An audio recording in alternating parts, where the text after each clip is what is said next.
Welcome to the Wise Women Collective Show. Join hosts Lin Schussler-Williams, Holly Hartman, and Brooke Haynes with their inspiring guests for conversations that fuel personal growth, career success, and community impact. Tune in to connect and amplify your power, because when women rise, the world follows. I am Brooke Haynes, and I'm one of the co-hosts of Wise Women Radio, and I'm here with our co-hosts Lin Schussler-Williams, Holly Hartman, and our special guest Tracie Collins.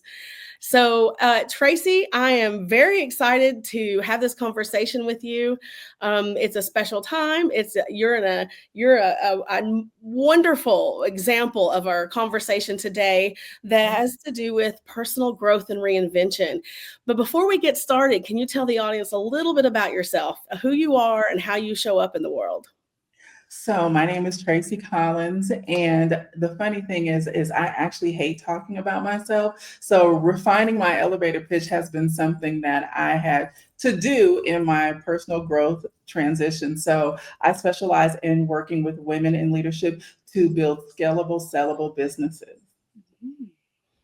Well, and I've been able to get a little dose of what you do in a couple different ways. I've been able to come upon you in your journey with NBDA, which is National Black Doula Association.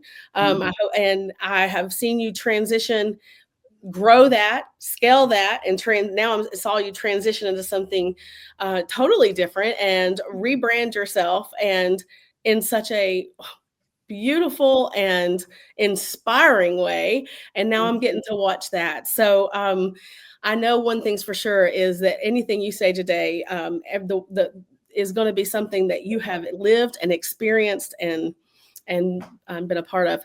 So let me ask you, I want to just jump off with this kind of question.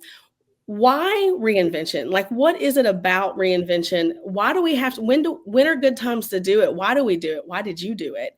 And tell me about it. So reinvention, I think if you're not changing and growing, then literally, what are you doing? I think complacency is such a great killer. It's a killer of dreams. It's a killer of aspirations. So I am a believer in evolution, a believer in change, and a believer in elevation. And what I know is if I'm not, I don't want to say chasing, but aspiring to whatever it is my next calling is, or the next level and layer in my life, then what am I doing? My goal and what I know about me is that I'm always here to be an example for women. And in that, it embodies so much. I know that's why I've been put here on this earth. So for me, when I, scaled my company that you mentioned, the National Black Doula, I created it, I scaled it, and then I sold it.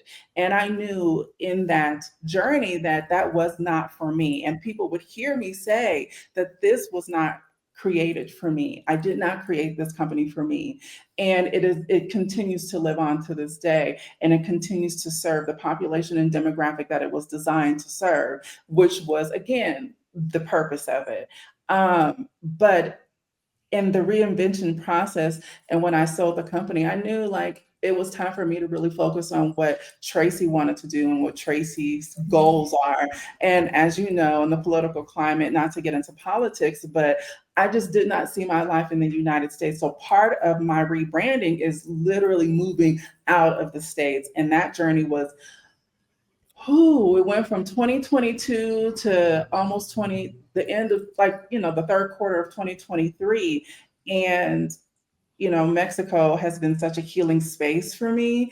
And being a California girl growing up, I was like, why is everybody going to Mexico? I grew up with Mexico down the street, and I grew up with Mexican people. However, really understanding the culture and the healing place that it is, I didn't experience that synergy until I landed in the country itself. So part of my rebranding journey and why it's so important is I think it's important to be in a place that you feel fulfilled. And because it gives you life, it gives you energy, and it gives you inspiration. And part of my rebranding journey was about a year. It really took about a year, because you are not your business. You are not your business. Your business are elements of you, but you as a whole are not your business. And the United States really embeds that in people. You are your work, or you are what you do. That's why the common question is, well, how are you? What do you do? And for me, I've always hated that question, hence, which is the reason why it's hard for me to talk about myself. But in my journey of like, who am I now? What am I now? What am I doing? What's my next level and layer of impact?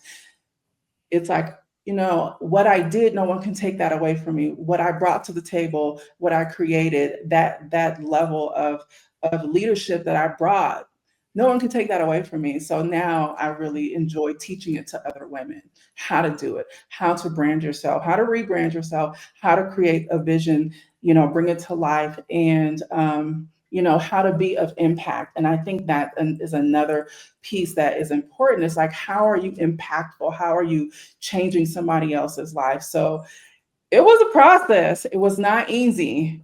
Introspection is hard. Introspection with the intention of growth is even harder. And then introspection with an intention of growth and your next level of impact, it's like, okay, girl, what you doing now? But here I am. The long answer to that question. No, it's great. And Brooke, I want to jump in because I want to say, Tracie, this is so much why we do this show and have these roundtable conversations. I think it is so fabulous to hear you say, it took a while, and, my reinvention and my personal growth is a journey. Right. I think we get so much social programming as women, especially around success and what does it mean to be a success. And there's so much in our face on social media about, whatever other people are doing. And there's this comparison culture going on. And I love this opportunity for us to be inspired by people who are walking the journey and modeling for us that it doesn't always have to look like, whatever the social media postcard thing, right? Yeah, I agree. So thank you for that. Thank you. And while that's true, she did it with grace. I will tell you, just from a person like watching the move and the transformation. I remember a couple times where like it's hard. It's hard to know. You have to really know yourself or learn yourself. And the way you embodied that, even when you said the words, I was knowing from a woman to a woman, you were going through a lot. You captured it, you embraced it, and you took it on so eloquently and so beautifully. It makes me want to tear up. So you will forever be an inspiration to me in that matter. So. Thank you. I think you guys are fans. Go ahead, Holly. I've got a question for you. When I loved what you shared, and I speak with a lot of women myself, and a lot of the leadership roles that I take on as well. And you said a year took a long time. And for a lot of women, that's probably like, oh my gosh, that was so quick to do that big of a change. But for us people that run quick and we build quick, like a year seems like a lifetime. But for a lot of our listeners, 1 year could seem like, oh my gosh, how'd they do that and so quick? But what I'm curious about for you is, it sounded like you had that desire and then something switched that put the gas on the pedal. Was there an aha moment or an event that made you make that decision to go, okay, now it's time? You know what my aha moment is what I realized nobody could take away from me. When I realized what no one could take away from me, a lot of times people, and especially women, I focus on women, we think that whatever we bring to a job, if the job owns it, not recognizing that your skill set is your skill set. So when I realized that what I did, nobody could take away from me, I can just duplicate it 2.0 now. And I can teach and show other women how to duplicate it 2.0. And that was my aha moment. And I was like, that's it, because I was a woman and still am a woman in leadership. But now how do I transition that to offering, products or, or services for and designed with that woman in mind? That was a good one. Good question. Yeah, I love that. And Brooke, I'm probably interrupting you because I know you have other things to ask. But Tracie, when you think about what was the thing, when did you know you had successfully navigated this reinvention? When did you feel like, oh, I'm actually on this path and here we go and it's working and it's coming together and that sort of thing? Like, I think there's a lot of social programming around that for us too, right? About what, that old saying about people give up 1 minute before it worked, kind of thing. So how did you feel about it in the process of kind of getting to the place where you knew it was working and you were doing it? I think I'm still learning that part. However, I am a believer in words, and words are reality. They become reality. And so when I started really amplifying my verbiage about I'm a woman in leadership, supporting other women in leadership, I help women build scalable, sellable businesses. And because those are things that I've done as a person, as a woman, and as a businesswoman. And so what I started to attract are with the intention of women who are leading other people. So now the women that are in my, collective or who work with me privately, they are leaders, meaning they're in the tech space, or they are women in who are also consultants and have other people that they work with, or therapists, or somebody who is a project manager. So these are people who lead other people, and that's the mindset and the woman that I tapped into. But I had to embody her. And that's the thing. It's like you have to become what you want. And I do it intentionally because I want other people to see that it's possible. Love that. Yeah. And that is something from personally watching you through this process, I think you have done and nailed is, it's interesting because it wasn't long ago when I learned that you can put energy into a picture, right? And and pictures can change. So when someone there's there's two parts to that. One, when someone takes a picture, your energy is there, but that picture 2 years later can change. That same picture. And I saw your pictures change. I don't know how much of that was me changing and seeing a different part of you, but I tell you, I saw that something in your website and your pictures and all of the stuff that I had seen several times start to morph into this different energy, even though it wasn't a different picture. It was just the energy when the picture was different. Yeah. And I felt like that's it happened about the same time you might have been possibly stepping into that as the same time, So when in this world of women leaders, a lot of people, a lot of women have lots of different roles and not just one. And when you if you were to come across a client, like take me, for example, and I'm like, well, I have like 4 different businesses, but I'm ready to really, the difference that's happening with me is I'm coming out. I'm no longer I'm working under the umbrella and being this brand and that brand and that brand. Brooke's coming through and working on her brand with them. Okay. So is there any advice that you would give for someone who is starting to recognize this reinvention and stepping into this reinvention, but they haven't really grabbed onto it yet? Yeah, I would have you think about what it is that you bring to the table, and then what is the ideal client that you are trying to target. Like, who is that? I don't, like, out of your wildest dreams, like, who is that individual? And then how can Brooke through a picture, just a picture. How do we capture that element of Brooke so they can say, so that ideal client can say, that's who I want to work with. She gives me like a goal to attain to just by what she embodies. Then once we capture that element of like the visual branding of people, then we have to go into how you are packaging yourself from a word standpoint. So what is your business model? What is your elevator pitch? And then how are you coming across? We need to be able to capture people because social media, Lynn, it has dummied our attention spans down. So how are we capturing them within the first 7 seconds of what you say? So when you hear me say, I work with women in leadership to build scalable, sellable businesses, I take care of that right away. You know who I am, what I do, who I'm targeting, and what the goal is. What is the goal? And so all of that is captured there. So it would be several spaces how I would break that down to bring all of that together.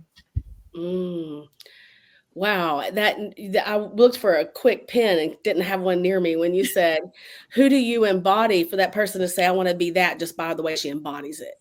Yeah. Yeah. You said it way more eloquently. I'm going to cut it out though, because it was we're visual people, so we have to make sure that we are embodying the individual that we are aspiring to attract. So not only we are elevating ourselves simultaneously, because the individual may not be where you are, but they may have the resources to say, okay, she can take me there, so I'm going to work with that one.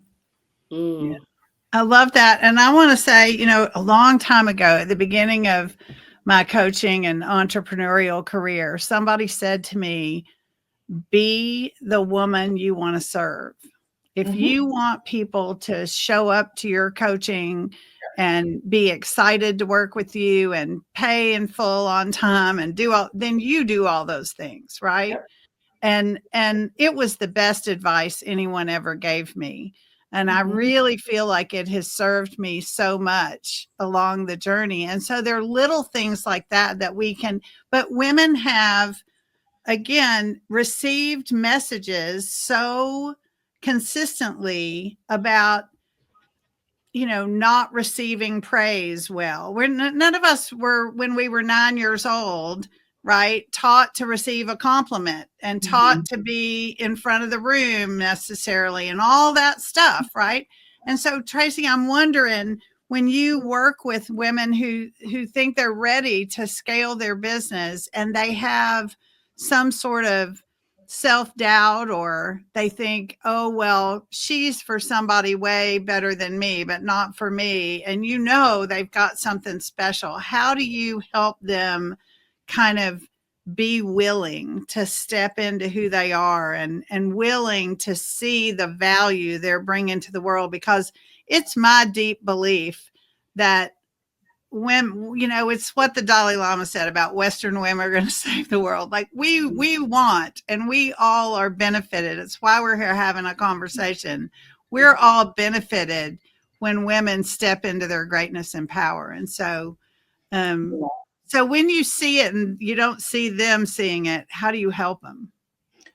There's two parts to that. If you remove the divine feminine from anything, it is going to fail. And I think we're living in the real time of that.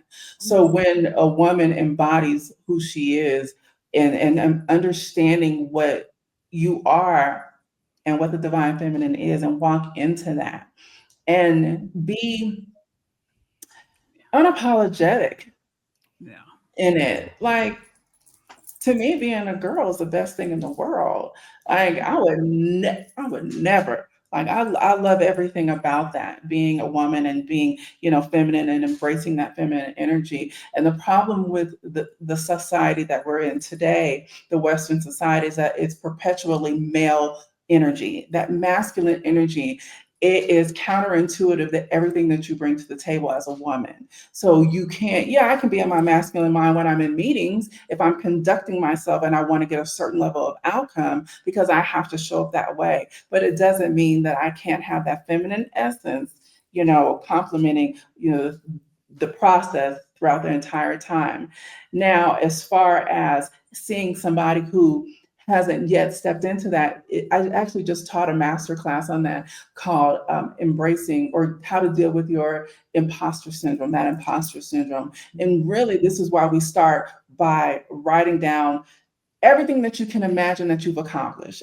Write it down. I don't care how young you can remember. If you were 5 years old and you learned how to ride a bike, write that down, because that's a level of accomplishment. So when you need a reminder of who you are, what you've done, and what you achieved, you have that list to remind you. So it's like, it's not a question of, well, it's not for me. It should be, why not me? Yes. Yes. Why not me? We should teach every little girl to say, why not me? Why not me? I've got a question to segue into that. I love where you've gone with why not me, but a piece of what you shared in your story that I don't hear as often, especially from women, is the scalable and sellable. What you mentioned at the beginning, talking about creating this Black Doula Society, like how empowering that is to create something that didn't exist before, but then to say it wasn't mine, and that you're willing to sell it, to let it be its own entity. Here in the States, we often are very attached to the things we've created and we've built, and it's part of that masculine energy. So could you share a little bit about that mindset? Because I don't hear that a lot from people. It feels to me that a lot of women I talk to, they feel very entitled, or like there's that scarcity mindset of like, oh, I built it, I can't release it, it's my baby. That's like, when it is, you had a much different perspective on it. Could you share a little bit more about that? Because I have a feeling most people that are listening may not have had that modeled to them as much, of this concept of not even just the mission of having a business to sell it, but to create something that is so powerful to then be lovingly being able to release it. So you step into your next reinvention. That's powerful. Do you mind sharing a little bit more about that part of it? Yeah. You're not going to be who you are 5 years from now, 10 years from now. Neither is your business.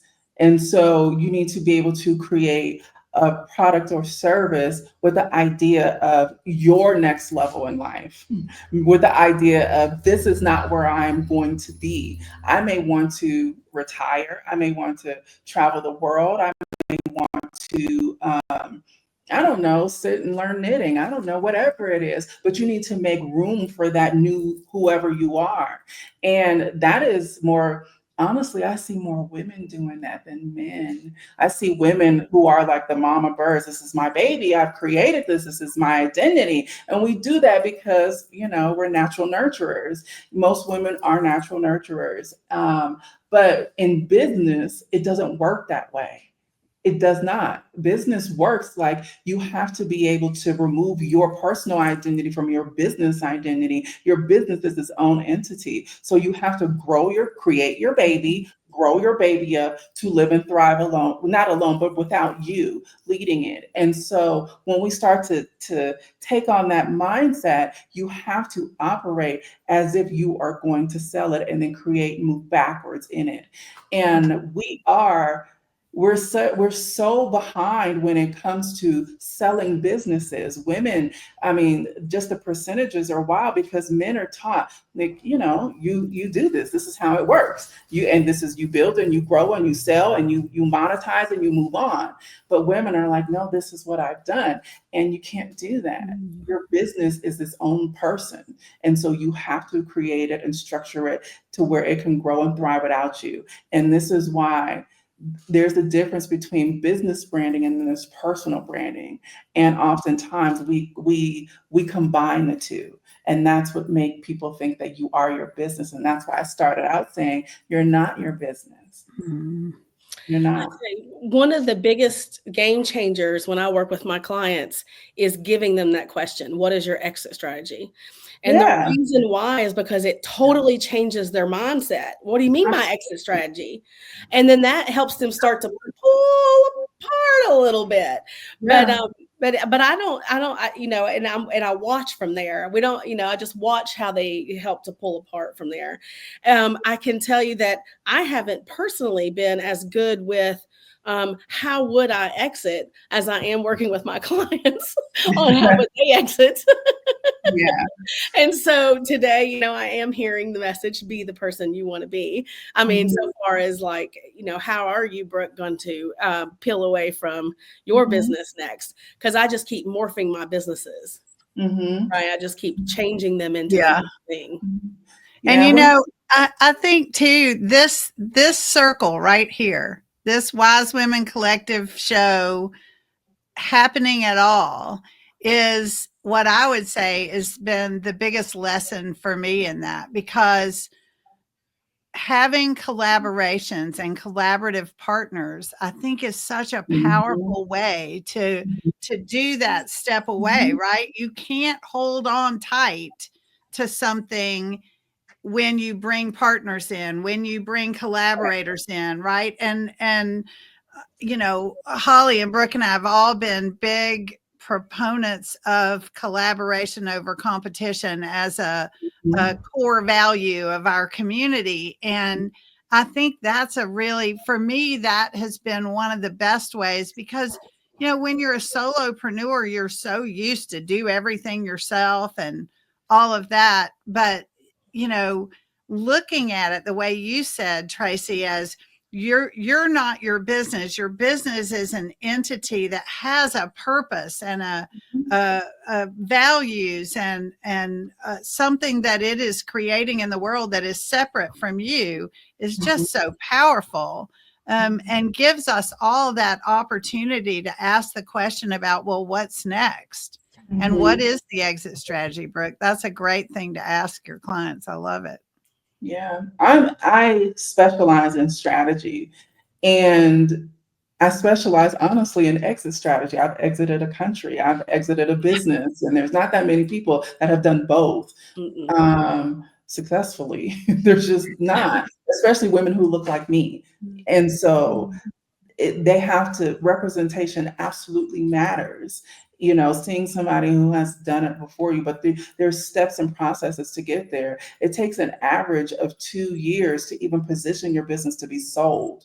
So if you don't even think about what an exit strategy is, or know what an exit strategy is, you're going to be starting from scratch about creating an exit strategy. And in the process of me exiting my company, when I learned that, I was like, oh crap, here I go. So I was starting, even though I was in my company, I was starting from scratch with the exit process. And it's not about building your company. You can do that, but then there's a way to like exit it. And what people don't think about is when people purchase businesses, they're purchasing the system of the business. So how are the systems in that business working? And they have to be, how are they monetizing? What can this individual company or, you know, corporation buy if you're selling something, if you're exiting your company? So what are they buying? And they can't buy you. They can't. This is why you're not that. Somebody might be able to. No, I'm just kidding. No, that's right. I'm just kidding. So, Tracie, this conversation went way too fast. I mean, it was just a wonderful, I could keep going for a long time. So I'd like to wrap up with a couple different things. I'd like to wrap up first. I really want everybody to know how they can find you, where to go. It will be, of course, underneath the video when they listen to this. But for those who aren't reading and those are just listening, tell everybody how they can find you. And then I'm going to leave you with one last question. So, and that last question is, when talking to a group of wise women, what is one wish that you have for them? So I'm going to answer the question first. Yeah. So my wish for them is to write down, and the reason why I'm a big proponent of writing things down is when you are spelling, you're actually spelling. When you're spelling, you're spelling. So write down the amplification of you. Who are you? Like in your wildest, I don't care what if you may feel it's unattainable. I want you to write it down. And then start working to become her. Like, and in that, don't identify yourself attached to anybody else.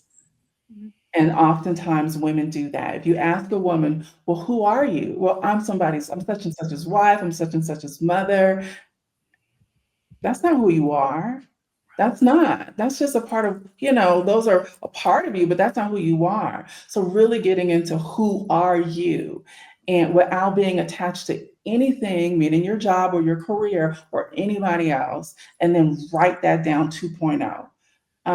As far as where you can find me, it's TracieCollinsOfficial.com, TracieCollins official.com is my website, but I'm Tracie Collins everywhere. On every social media platform is my name. You can find me. You are definitely Google. I am very Googleable. Wonderful. Well, thank you so much for being here and kicking us off. We really appreciate your time. So much. Thank you all. Thank you for joining us on the Wise Women Collective Show. We trust you're leaving inspired, empowered, and ready to make a difference. Keep the momentum going. Join our Wise Women Collective community at wisewomencollectivehq.com. Connect with other women, amplify your power, and together we'll continue to rise. Until next time, stay strong and connected, because when women rise, the world follows.